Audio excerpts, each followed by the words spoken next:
ಕಾರ್ಯಕ್ರಮಕ್ಕೆ ಸ್ವಾಗತ. ನಾನು ಶಕುಂತಲಾ ಭೂಷಣ್. ಒತ್ತಡದ ಜೀವನ, ಬದಲಾಗ್ತಾ ಇರೋ ಜೀವನ ಶೈಲಿ, ಜನರಿಗೆ ನೂರಾರು ಆರೋಗ್ಯ ಸಮಸ್ಯೆ. ಯಾವ ಸಮಸ್ಯೆಗೆ ಯಾವ ಚಿಕಿತ್ಸೆ ಎನ್ನುವುದೇ ದೊಡ್ಡ ಚಿಂತೆ. ಇಂತಹ ಸಮಸ್ಯೆ ಇರೋರಿಗೆ ಒಂದೇ ವೇದಿಕೆಯಲ್ಲಿ ಸಿಗುತ್ತೆ ಉತ್ತರ. ಇದೇ ಟಿವಿ ನನ್ನ ವಿಶೇಷ ಕಾರ್ಯಕ್ರಮ ನಿಮ್ಮ ಡಾಕ್ಟರ್.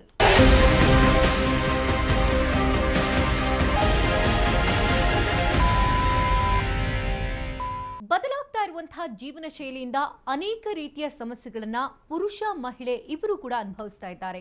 ಅತಿಯಾದ ಬೊಜ್ಜಿನಿಂದಾಗಿ ಅನೇಕ ರೀತಿಯ ಕಾಯಿಲೆಗಳು ಒಕ್ಕರಿಸಿಕೊಳ್ತಾ ಇದೆ. ಹಾಗಾದ್ರೆ ಅತಿಯಾದ ಬೊಜ್ಜಿಗೆ ಕಾರಣಗಳಾದ್ರೂ ಏನು?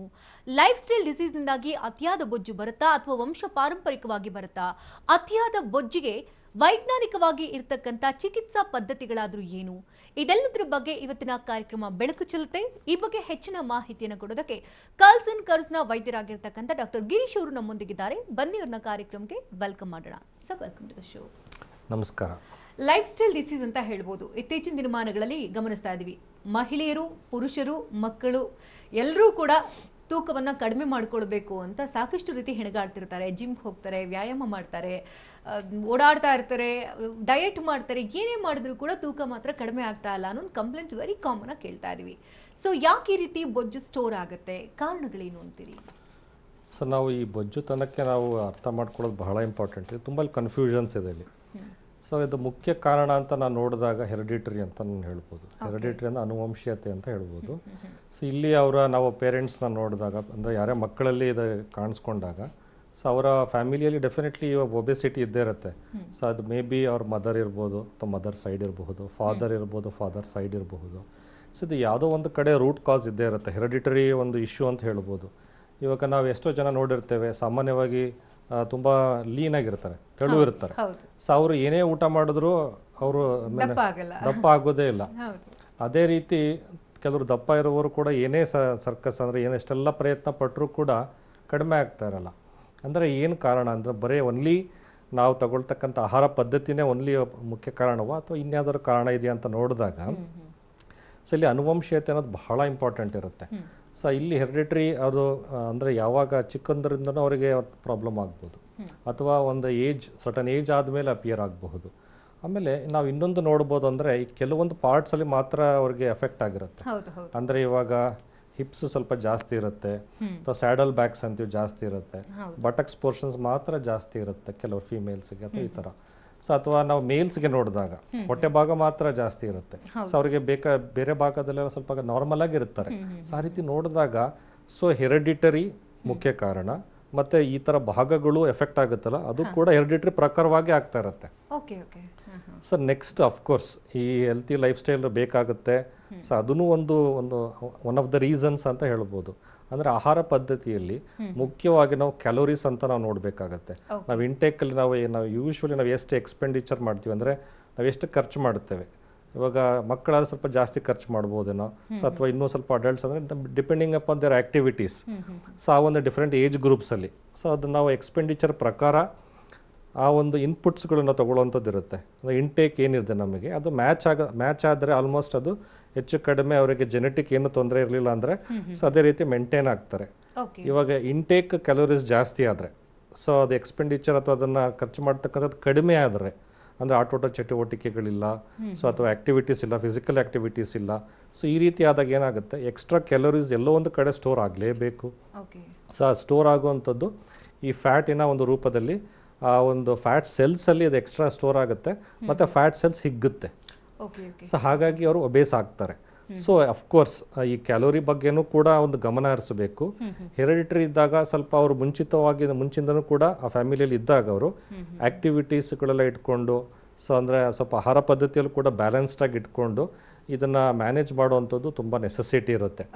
ಸೊ ಇದು ಈ ಥರ ಒಂಥರ ಮಿಕ್ಸ್ಡ್ ಅಂತ ಹೇಳ್ಬೋದು. ಈ ಥರದ ಒಂದು ಮೇನ್ ಹೆರಿಡಿಟರಿ, ಎರಡನೇದು ಆಹಾರದ ಇಂಟೇಕ್ ಜಾಸ್ತಿ ಕ್ಯಾಲೋರೀಸ್ ಅಂತ ಒಂದು, ಮೂರನೇದು ಖರ್ಚು ಮಾಡ್ತಕ್ಕಂಥದ್ದು. ಸೊ ನಾವು ಫೋಕಸ್ ಮಾಡಿದಾಗ ಸೊ ಹೆಚ್ಚು ಕಡಿಮೆ ನಾವು ಯಾವುದೇ ಒಂದು ವೆಜ್ ಅಥವಾ ನಾನ್ ವೆಜ್ ಅನ್ನೋದಕ್ಕಿಂತ ಜಾಸ್ತಿ ನಮಗೆ ಈ ಕ್ವಾಂಟಿಟಿ ಮ್ಯಾಟ್ರ್ ಆಗುತ್ತೆ.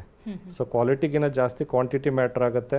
ಸೊ ಮತ್ತು ಕ್ಯಾಲೋರೀಸ್ ಮ್ಯಾಟ್ರ್ ಆಗುತ್ತೆ. ಸೊ ಅದ್ರ ಬಗ್ಗೆ ಕೂಡ ಗಮನ ಹರಿಸಬೇಕು. ಬಟ್ ಓವರ್ ಆಲ್ ಈ ಒಂದು ಹೆರಿಡಿಟರಿ ಅನ್ನೋದು ಮೇನ್ ಫ್ಯಾಕ್ಟರ್ ಅಂತ ಹೇಳ್ಬೋದು ನಾನು. ಮತ್ತು ಇಲ್ಲಿ ಈ ಫ್ಯಾಟ್ ಸೆಲ್ಸ್ ಅಂತ ನಾವು ನೋಡಿದಾಗ, ಫ್ಯಾಟ್ ಸೆಲ್ಸಲ್ಲಿ ಒಂದು ಅಂದರೆ ಫಾರ್ ಎಕ್ಸಾಂಪಲ್ ಅಬ್ಡೋಮನಲ್ಲಿ ಒಂದು 1000 ಸೆಲ್ಸ್ ಇದ್ದರೆ ಆ ಒಂದು ಲೈಫ್ ಟೈಮಲ್ಲಿ ಅವ್ರಿಗೆ 1000 ಸೆಲ್ಸ್ ಮಾತ್ರ ಇರುತ್ತೆ, ನಂಬರ್ಸ್ ಜಾಸ್ತಿ ಆಗಲ್ಲ ಯಾವತ್ತೂ ಕೂಡ. ಓಕೆ. ಸೊ ಮೇ ಬಿ ಅವ್ರ ಒಬೆಸಿಟಿ ಒಂದು ಜೆನೆಟಿಕ್ ಸಿಗ್ನಲ್ ಇದ್ದರೆ ಈ ಭಾಗದಲ್ಲಿ ಈ ಒಂದು ವಯಸ್ಸಿನಲ್ಲಿ ಎಕ್ಸ್ಪ್ಯಾಂಡ್ ಆಗಬೇಕು ಅಂತ ಏನಿರುತ್ತೆ ಆ ಸಿಗ್ನಲ್ ಪ್ರಕಾರನೇ ಡಿಫ್ರೆನ್ಸ್ ಆಗ್ತಾ ಇರುತ್ತೆ. ಓಕೆ. ಸೊ ಅಲ್ಲಿ ಆ 1000 ಸೆಲ್ಸ್ ಮಾತ್ರ ಅದು ಎಕ್ಸ್ಪ್ಯಾನ್ಷನ್ನಲ್ಲಿ ಇರ್ತದೆ ಸೊ ಕಂಪ್ಲೀಟಾಗಿ. ಸೊ ಅಲ್ಲಿಗೆ ಏನಾಗುತ್ತೆ, ನಂಬರ್ ಜಾಸ್ತಿ ಆಗಲ್ಲ, ಓನ್ಲಿ ಇರೋಷ್ಟು ಸೆಲ್ಸ್ಗಳೇ ಎಕ್ಸ್ಪ್ಯಾನ್ಷನ್ ಆಗ್ತಾ ಇರುತ್ತೆ. Mainly because of genetic signal. ಅಂದರೆ ಇವಾಗ ನಾವು ಹೇರ್ ಲಾಸ್ ಅಂತ ನೋಡಿದಾಗ ಒಂದು ಸರ್ಟನ್ ಏಜ್ ಗ್ರೂಪ್ ಆದಮೇಲೆ ಸ್ಟಾರ್ಟ್ ಆಗುತ್ತೆ, ಒಂದು 20-25. ಸೊ ಅವ್ರಿಗೂ ಜೆನೆಟಿಕ್ ಇರುತ್ತೆ, ಮೀನ್ಸ್ ಯಾವಾಗ ಆ್ಯಕ್ಟಿವೇಟ್ ಆಗುತ್ತೆ ಮತ್ತು ಎಷ್ಟರ ಮಟ್ಟಿಗೆ ಅದು ಅಫೆಕ್ಟ್ ಆಗುತ್ತೆ ಅನ್ನೋದಿರುತ್ತಲ್ಲ, ಅದೇ ರೀತಿ ಕೂಡ ಒಬೆಸಿಟಿಯಲ್ಲೂ ಹಾಗೇನೆ. ಸೊ ಯಾವಾಗ ಆ್ಯಕ್ಟಿವೇಟ್ ಆಗುತ್ತೆ ಮತ್ತು ಎಷ್ಟರ ಮಟ್ಟಿಗೆ ಅಫೆಕ್ಟ್ ಆಗುತ್ತೆ, ಯಾವ ಪಾರ್ಟ್ಸ್ ಅಫೆಕ್ಟ್ ಆಗುತ್ತೆ ಅನ್ನೋದು. ಸೊ ಇದನ್ನೆಲ್ಲ ನಾವು ನೋಡಿದಾಗ ಈ ಫ್ಯಾಟ್ ಸೆಲ್ಸನ್ನು ನಾವು ಅಂದರೆ ಕುಗ್ಗಿಸ್ಬೋದು ಒಂದು ರೀತಿಯಲ್ಲಿ.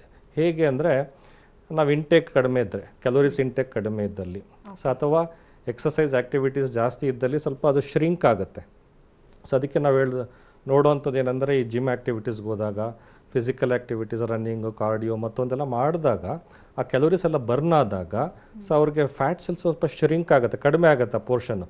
ಬಟ್ ಆ್ಯಸ್ ಲಾಂಗ್ ಆ್ಯಸ್ ಅಂದರೆ ಇಲ್ಲಿಯ ತನಕ ಅವರು ಅದನ್ನು ಮಾಡ್ತಾ ಇರ್ತಾರೋ ಅಲ್ಲಿ ತನಕ ಸ್ವಲ್ಪ ಕಡಿಮೆ ಇರ್ತದೆ.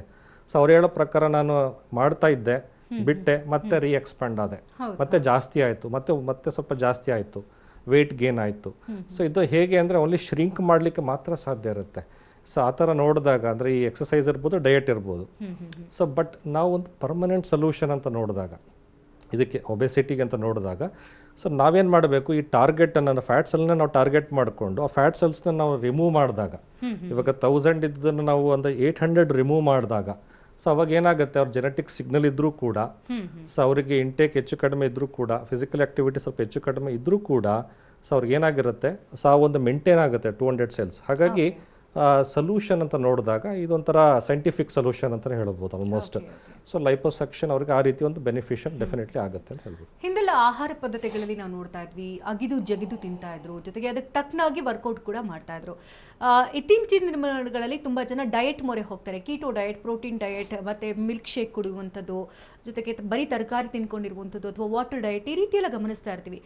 ಇದರಿಂದ ಆ ಕ್ಷಣದಲ್ಲಿ ತಾವು ಸಣ್ಣ ಆಗಿದ್ದೀವಿ ಅಂತ ಅವರಿಗೆ ಭಾವಿಸಿದ್ರು ಕೂಡ ನಂತರ ದಿನಮಾನಗಳಲ್ಲಿ ಬೇರೆ ರೀತಿಯ ಸಮಸ್ಯೆಗಳು ಹೆಚ್ಚಾಗಿ ಕಾಡತೊಡಗುತ್ತೆ. ಸೊ ಈ ಬಗ್ಗೆ ಯಾವ ರೀತಿಯ ಅರಿವಿರಬೇಕು ಅಂತ ಹೇಳ್ತೀರಿ?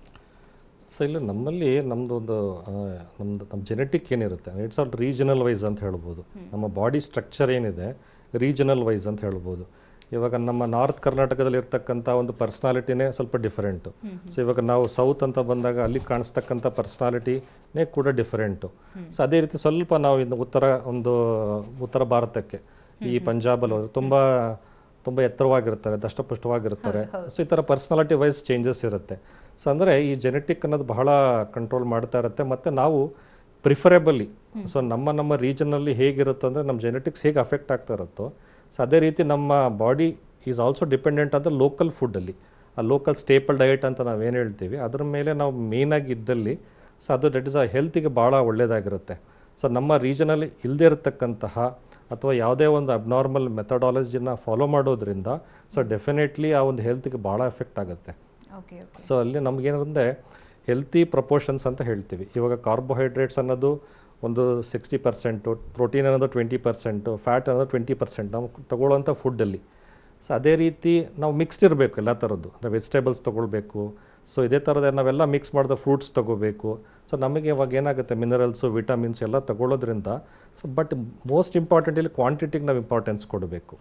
ಸೊ ಅಂದರೆ ನಾವು ಅಷ್ಟು ಪ್ರಪೋರ್ಷನ್ಸ್ ತೊಗೊಳ್ಳೋವಂಥದ್ದು ಮತ್ತು ಕ್ವಾಂಟಿಟಿಗೆ ಇಂಪಾರ್ಟೆನ್ಸ್ ಕೊಡುವಂಥದ್ದು, ಮತ್ತು ಯಾವ ಟೈಮಲ್ಲಿ ತೊಗೊಳ್ಳೋವಂಥದ್ದು ಮತ್ತು ಯಾವ ಟೈಮ್ ಇಂಟರ್ವಲ್ಸಲ್ಲಿ ತೊಗೊಳ್ಳೋವಂಥದ್ದು.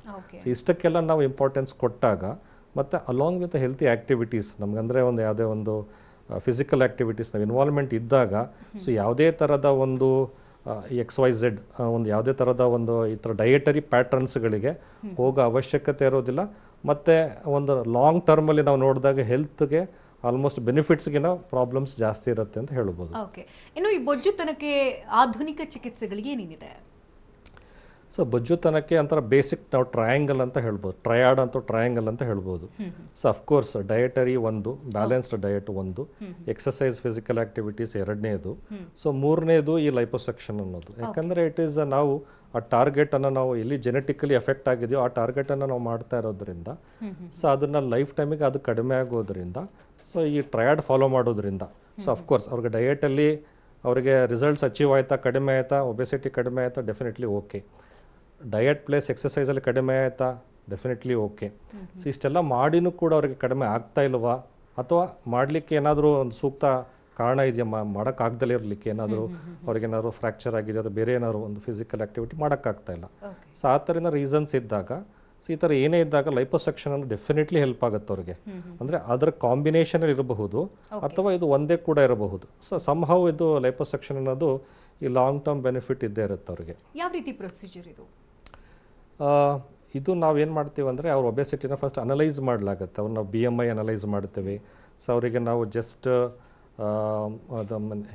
ಮೋರ್ ವೇಟ್ ಅಂತನೋ ಸೊ ಅಥವಾ ಒಬೆಸಿಟಿ ಅಂತನೋ ಸೊ ಅಥವಾ ಮಾರ್ಬಿಡ್ ಒಬೆಸಿಟಿ ಅಂತನೋ ಸೊ ಈ ರೀತಿ ನಾವು ಯೋಚನೆ ಮಾಡಿ ಮತ್ತು ಯಾವ ಪಾರ್ಟ್ಸ್ಗಳು ಅಫೆಕ್ಟ್ ಆಗಿದೆ ಅಂತ ನೋಡಿಕೊಂಡು ಸೊ ಅದನ್ನು ನಾವು ಪ್ಲ್ಯಾನಿಂಗ್ ಮಾಡಿಕೊಂಡು ಸೊ ಇದರ ಒಂದು ಸ್ಟೇಜಲ್ಲಿ ಆಗುವಂಥದ್ದು ಅಥವಾ 2 ಅಥವಾ 3 ಸ್ಟೇಜ್ಗಳಲ್ಲಿ ಅದನ್ನು ನಾವು ಒಂದೊಂದು ಭಾಗನೇ ನಾವು ಮಾಡಬೇಕಾ ಸೊ ಈ ರೀತಿ ನಾವು ಅದನ್ನ ಅನಲೈಸ್ ಮಾಡಿ ಡಿಸ್ಕಸ್ ಮಾಡಲಾಗಿ ಲೈಪೋಸಕ್ಷನನ್ನು ಮಾಡಲಾಗುತ್ತೆ.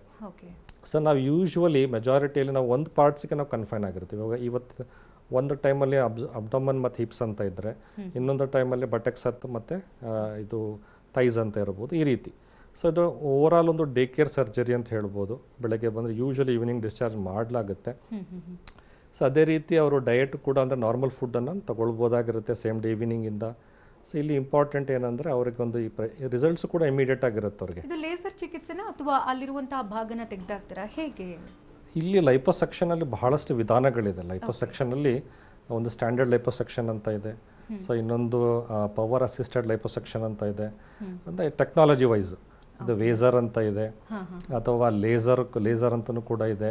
ಸೊ ಈ ಥರ ಟೆಕ್ನಾಲಜಿ ಒಂದು ಡಿಪೆಂಡೆಂಟ್ ಇರುತ್ತೆ. ಬಟ್ ಯಾರಿಗೆ ಯಾವುದು ಸೂಕ್ತ ಅನ್ನೋದು ಈ ಕಾಸ್ಮೆಟಿಕ್ ಸರ್ಜನ್ ಡಿಸೈಡ್ ಮಾಡಲಾಗಿ ಸೊ ಅದರ ಅಡ್ವಾಂಟೇಜನ್ನು ಅವ್ರಿಗೆ ನಾವು ಕೊಡಬಹುದಾಗಿರುತ್ತೆ. ಓಕೆ, ಇನ್ನಷ್ಟು ಮಾಹಿತಿನ ನಾನು ನಿಮ್ಮಿಂದ ಪಡ್ಕೊಳ್ತೀನಿ. ಇವತ್ತಿನ ಸಂಚಿಕೆಯಲ್ಲಿ ಲೈಪೋಸೆಕ್ಷನ್ ಬಗ್ಗೆ ಮಾತನಾಡ್ತಾ ಇದ್ವಿ. ಈ ಚಿಕಿತ್ಸಾ ವಿಧಾನಗಳ ಬಗ್ಗೆ ತಿಳಿಸೋದಕ್ಕೆ ನಮ್ಮ ಜೊತೆಗೆ ಡಾಕ್ಟರ್ ಗಿರೀಶ್ ಅವರಿದ್ದಾರೆ. ಇನ್ನಷ್ಟು ಮಾಹಿತಿನ ಪಡ್ಕೊಳ್ಳೋಣ. ಸೊ ಯಾವ ರೀತಿ ಈ ಚಿಕಿತ್ಸಾ ವಿಧಾನ ಇದು ಒನ್ ಡೇ ಕೇರ್ ಪ್ರೊಸೀಜರ್ ಅಂತ ಹೇಳ್ತಾ ಇದ್ರಿ.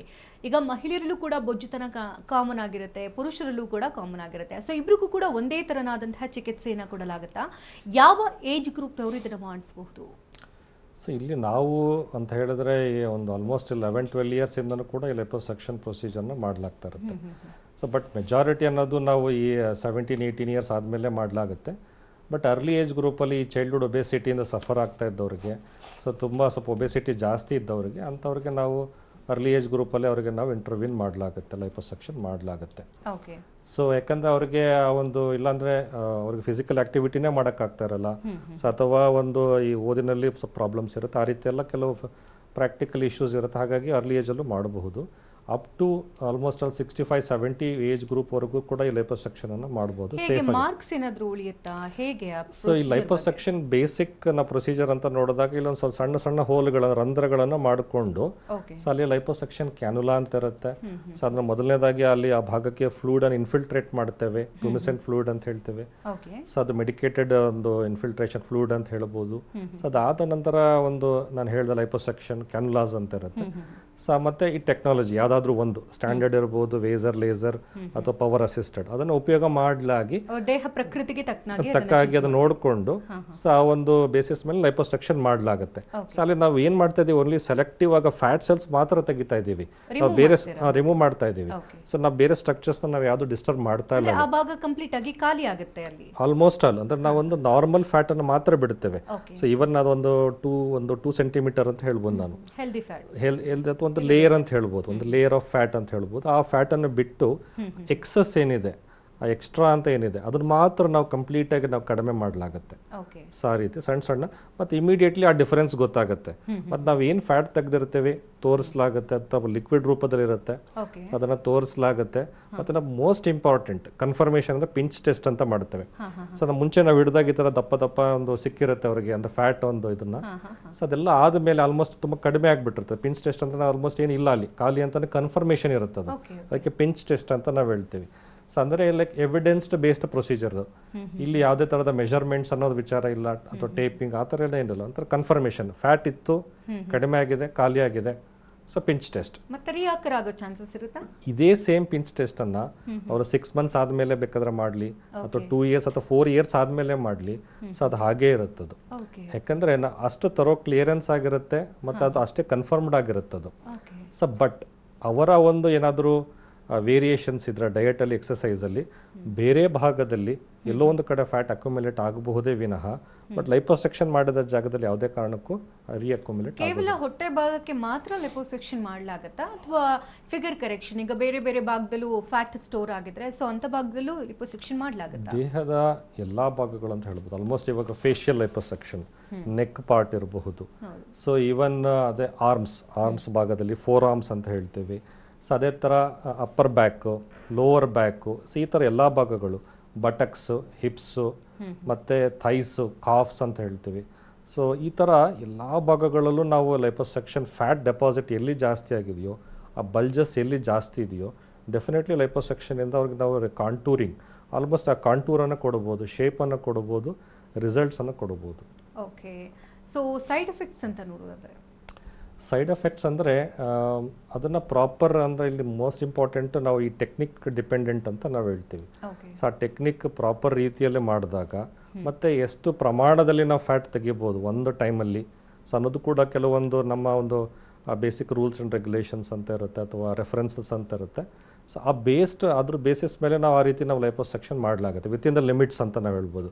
ಇಟ್ಸ್ ನಾಟ್ ದಟ್ ಎಲ್ಲ ಹೋಲ್ ಬಾಡಿಗೆ ಒಂದೇ ಸರಿಗೆ ಮಾಡಿಬಿಡ್ತೇವೆ, ಕಂಪ್ಲೀಟಾಗಿ ರಿಮೂವ್ ಮಾಡಿಬಿಡ್ತೀವಿ, ಆ ರೀತಿ ಇರೋಲ್ಲ. So safety is a priority. Of course result ಅಷ್ಟೇ ಈಕ್ವಲ್ ಇಂಪಾರ್ಟೆಂಟ್ ಇಟ್ಕೊಂಡು ನಾವು ಒಂದು ಭಾಗ ಮಾಡ್ಬೋದಾ ಅಥವಾ 2 ಭಾಗ ಮಾಡಬಹುದಾ, depending upon the amount, proportions. So ಇಂತಿಷ್ಟು ಮತ್ತು ಸರ್ಜರಿ ಡ್ಯೂರೇಷನ್ ಅಂತ ಹೇಳ್ತೀವಿ. ಒಂದು 5 hours ಓಕೆ, 6 hours ಓಕೆ, ಅದಕ್ಕೇನೋ ಕ್ರಾಸ್ ಮಾಡಬಾರ್ದು. ಸೊ ಈ ಥರ ಒಂದು ಸೇಫ್ಟಿ ಪ್ರಿಕಾಷನ್ಸ್ದಲ್ಲಿ ಅವ್ರಿಗೆ ಏನು ಬೆನಿಫಿಟ್ ಕೊಡ್ಬೋದೋ ಒನ್ ಟೈಮಲ್ಲಿ ಅದೊಂದು ಡೆಫಿನೆಟ್ಲಿ ಬೆನಿಫಿಟನ್ನು ಕೊಡಬಹುದಾಗಿ. ಪೇನ್ ಏನಾದರೂ ಕಾಣಿಸ್ಕೊಳ್ಳುತ್ತಾ? ಸೊ ಮೇಂಟೆನೆನ್ಸ್ ಹೇಗೆ? ಸೊ ಇದರಲ್ಲಿ ಲೈಪೋಸೆಕ್ಷನಲ್ಲಿ ಡಿಸ್ಕಂಫರ್ಟ್ ಇರುತ್ತೆ ಅಂತ ಹೇಳ್ಬೋದು, ಪೇನ್ಗಿನ ಜಾಸ್ತಿಯಾಗಿ. ಸೊ ಡಿಸ್ಕಂಫರ್ಟ್ ಅಂದರೆ ನಾವು ಆ ಒಂದು ನಮ್ನೆಸ್ ಇರ್ಬೋದು, ಒಂದು ಸ್ವಲ್ಪ ಸೋರ್ನೆಸ್ ಅಂತ ಹೇಳ್ತೀವಿ, 1 or 2 days ಅಂತ ಹೇಳ್ಬೋದು. ಸೊ ಅದಾದಮೇಲೆ ಅಷ್ಟಾಗಿ ಅವ್ರಿಗೆ ಇರೋದಿಲ್ಲ. ಸೊ ಡ್ರೆಸ್ಸಿಂಗ್ಸ್ 1 or 2 days ಇರುತ್ತೆ. ಸೊ ಅದಾದಮೇಲೆ ಅವ್ರು ಪ್ರೆಷರ್ ಗಾರ್ಮೆಂಟ್ಸನ್ನು ಯೂಸ್ ಮಾಡಬೇಕಾಗಿರುತ್ತೆ. So maybe like 1 month 2 months ಈ ರೀತಿ.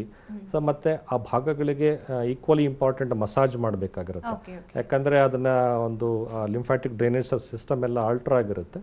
ಸೊ ಅವ್ರಿಗೆ ಮಸಾಜ್ ಮಾಡೋದ್ರಿಂದ ಸ್ವಲ್ಪ ಸ್ವೆಲ್ಲಿಂಗ್ ಕಡಿಮೆ ಆಗುತ್ತೆ. ಈ ರೀತಿ ಅನುಕೂಲಗಳಿದ್ದೇ ಇರುತ್ತೆ ಹಾಗೆ. ಸೊ ಆಫ್ಟರ್ ಡೆಲಿವರಿ ತುಂಬ ಜನಕ್ಕೆ ಅಂದರೆ ಸಿ ಸೆಕ್ಷನ್ ಆಗಿರೋರು ಎಷ್ಟು ದಿನಗಳ ಕಾಲ ನಂತರದಲ್ಲಿ ಈ ಒಂದು ಆಪರೇಷನ್ಗೆ ಮೊರೆ ಹೋಗ್ಬೋದು? ಅದಕ್ಕೆ ಅವ್ರಿಗೆ ಟಮ್ಮಿ ಟಕ್ ಅನ್ನೋ ಪ್ರೊಸೀಜರ್ನ ಮಾಡಲಾಗುತ್ತೆ. ಯೂಶಲಿ ಪೋಸ್ಟ್ ಪ್ರೆಗ್ನೆನ್ಸಿ ಅವ್ರಿಗೆ ಟಮ್ಮಿ ಟಕ್ ಅಥವಾ ಲೈಪೋಸೆಕ್ಷನ್ ಒನ್ ಆಫ್ ದ ಅವ್ರಿಗೆ based on the examination. But usually ನಾವು ಮಾಡ್ತಕ್ಕಂಥ ಒಂದು ಟೈಮಿಂಗ್ ಏನಿದೆ 6 months ಆದಮೇಲೆ ಇರುತ್ತೆ. ಸೊ ಆ 6 months ಪೀರಿಯಡಲ್ಲಿ ಆ ಬಾಡಿ ಸ್ವಲ್ಪ ಸ್ವೆಲ್ಲಿಂಗಲ್ಲಿರುತ್ತೆ. ಸೊ ಆ ಸ್ವೆಲ್ಲಿಂಗ್ ಎಲ್ಲ ಜನರಲೈಸ್ ಹಾರ್ಮೋನಲ್ ವೇರಿಯೇಷನ್ಸ್ ಇರುತ್ತೆ. ಸೊ ಅದೆಲ್ಲ ಸೆಟ್ಲ್ ಆಗ್ತಾ ಬರಲಿ, ಬಂದಾದಮೇಲೆ ಏನು ಉಳಿಯುತ್ತೋ ಆ ಪ್ರಾಬ್ಲಮ್ ಅದನ್ನು ನಾವು ಟ್ಯಾಕಲ್ ಮಾಡಬೇಕು ಅಂತ 6 months ಆದಮೇಲೆ ಮಾಡಲಾಗುತ್ತೆ. ಆಫ್ಟರ್ ಸರ್ಜರಿ ಲೈಫ್ ಸ್ಟೈಲ್ ಹೇಗಿರಬೇಕು? ನಾನು ಹೇಳಿದ ಪ್ರಕಾರ ಅಫ್ಕೋರ್ಸ್ ಇದು ನಾವು ಸರ್ಜರಿ ಅಂದ ತಕ್ಷಣಕ್ಕೆ that is not the end of it. Of course diet ಆಗಲಿ, ಬ್ಯಾಲೆನ್ಸ್ ಡಯಟ್ ಆಗಲಿ ಅಥವಾ ಆ್ಯಕ್ಟಿವಿಟಿ, ಫಿಸಿಕಲ್ ಆ್ಯಕ್ಟಿವಿಟಿ. ಸೊ ನಾವು ಆಲ್ರೆಡಿ ಅಚೀವ್ ಮಾಡಿರೋ ರಿಸಲ್ಟ್ಸ್ನ ಇನ್ನೂ ಚೆನ್ನಾಗಿ ಇಂಪ್ರೂವ್ ಮಾಡಬಹುದು ಮೇಜರ್. ಸೊ 2 ಅಟ್ಲೀಸ್ಟ್ ಅದನ್ನು ಮೇಂಟೈನ್ ಮಾಡ್ಕೊಳ್ಬೋದು, ಅದನ್ನು ನಾವು ಕೊಟ್ಟಿರ್ತಕ್ಕಂಥ ಅಟ್ಲೀಸ್ಟ್ ಮೇಂಟೈನ್ ಮಾಡ್ಕೊಳ್ಬೋದು. ಅಟ್ಲೀಸ್ಟ್ ಈ ಥರ ಒಂದು ಪ್ರಿಕಾಷನ್ಸ್ ಆಗಿದ್ದಾಗ ಏನಾಗುತ್ತೆ ಅವ್ರಿಗೆ ಅನ್ವಾಂಟೆಡ್ ಅಥವಾ ಬೇರೆ ಕಡೆ ಫ್ಯಾಟ್ ಡಿಪಾಸಿಟ್ಸ್ನ ಕೂಡ ಅವಾಯ್ಡ್ ಮಾಡ್ಬೋದಾಗಿರುತ್ತೆ. ಸೊ ಅದು always in triangle diet, activity and if necessary liposuction. Diet ಅಂದರೆ ಹೇಗಿರಬೇಕು? ಡಯಟ್ ಅಂದರೆ ಅದೇ ಬ್ಯಾಲೆನ್ಸ್ ಡಯಟ್ ಅಂತ ನಾನು ಆಲ್ರೆಡಿ ಹೇಳಿದ್ದೆ. ಸೊ ಆ ಪ್ರಪೋರ್ಷನ್ಸ್ ಕೂಡ ಹೇಳಿದ್ದೆ ನಾನು, ಅಂದರೆ 60-40 20-20 ಅನ್ನೋ ಥರದಲ್ಲಿ ಕಾರ್ಬೋಹೈಡ್ರೇಟ್, ಪ್ರೋಟೀನ್ಸ್ ಆ್ಯಂಡ್ ಫ್ಯಾಟ್ ಅಂತ, ಆಯಿಲ್. ಸೊ ಈ ರೀತಿ ಇರುತ್ತೆ. ಸೊ ಮತ್ತು ಎಸೆನ್ಷಿಯಲ್ ನಾವು ಅದು ಫ್ರೂಟ್ಸ್ ಆ್ಯಂಡ್ ವೆಜಿಟೇಬಲ್ಸ್ ಕೂಡ ಇನ್ವಾಲ್ವ್ ಡೆಫಿನೆಟ್ಲಿ ಬೇಕೇ ಬೇಕಾಗುತ್ತೆ. ಸೊ ಹಾಗೇನೆ ಅದಕ್ಕೋಸ್ಕರ ನಾವು ಅದನ್ನು ನಮ್ಮ ಒಂದು ಪದ್ಧತಿಯಲ್ಲಿ ಅಫ್ಕೋರ್ಸ್ ಇವತ್ತೊಂದು ಪಲ್ಯ ಇದೆ, ನಾಳೆ ಒಂದು, ನಾಡಿದ್ದು, ಈ ಥರ ಡಿಫ್ರೆಂಟ್ ತರಕಾರಿಗಳು ಕೂಡ ನಮ್ಮ ಇನ್ವಾಲ್ವ್ಮೆಂಟ್. ಸೊ ಅದರಲ್ಲಿ ವಿಟಮಿನ್ಸ್, ಮಿನರಲ್ಸ್ ಅವೈಲೇಬಿಲಿಟಿ. ಸೊ ಹಾಗಾಗಿ ಈ ರೀತಿ ಮತ್ತು most important quantity. Once again ಕ್ವಾಂಟಿಟಿನ ನಾವು ನಮ್ಮ ಅವಶ್ಯಕತೆ, ನಮ್ಮ ಆ್ಯಕ್ಟಿವಿಟಿಗೆ ತಕ್ಕ ಹಾಗೆ ನಾವು ಅದನ್ನು ಬ್ಯಾಲೆನ್ಸ್ ಮಾಡ್ಕೋಬೇಕು. It's not for the taste ಅಥವಾ ಎನಿಥಿಂಗ್ ಎಲ್ಸ್. ಸೊ ಅದನ್ನು ನಾವು ಮುಖ್ಯ ಇಂಪಾರ್ಟೆನ್ಸ್ ಕೊಡೋದು ಭಾಳ ಇಂಪಾರ್ಟೆಂಟ್. ಓಕೆ. ತುಂಬ ಜನರಿಗೆ ಈಗ ಪುರುಷರಲ್ಲಿ ನೋಡೋದಾದ್ರೆ ಡೊಳ್ಳು ಹೊಟ್ಟೆ ತುಂಬ ಜನರಿಗೆ ಇರುತ್ತೆ, ತುಂಬ ಟೈಟ್ ಆಗಿರುತ್ತೆ ಫ್ಯಾಟ್. ಸೊ ಅಂಥವ್ರಿಗೂ ಒಂದೇ ದಿನದ ಆಪರೇಷನ್ ಸಾಕಾಗುತ್ತಾ ಅಥವಾ ರಿಪೀಟೆಡ್ಲಿ ಬೇಕಾಗುತ್ತಾ, ಹೇಗೆ? ಸೊ ಇಲ್ಲಿ ನಾವು ಮೇಲ್ ಅಬ್ಡಮನಲ್ಲಿ ಒಂದು ಸ್ವಲ್ಪ ಡಿಫ್ರೆನ್ಸ್ ಇರುತ್ತೆ, ಫೀಮೇಲ್ ಅಬ್ಡಮನ್ ಮತ್ತು ಮೇಲ್ ಅಬ್ಡಮನ್ ಫ್ಯಾಟ್ ಡಿಸ್ಟ್ರಿಬ್ಯೂಷನಲ್ಲಿ. ಯೂಶ್ವಲಿ ಅಬ್ಡಮನಲ್ಲಿ 2 ಥರ fat, extra abdominal fat, intra abdominal fat ಅಂತ.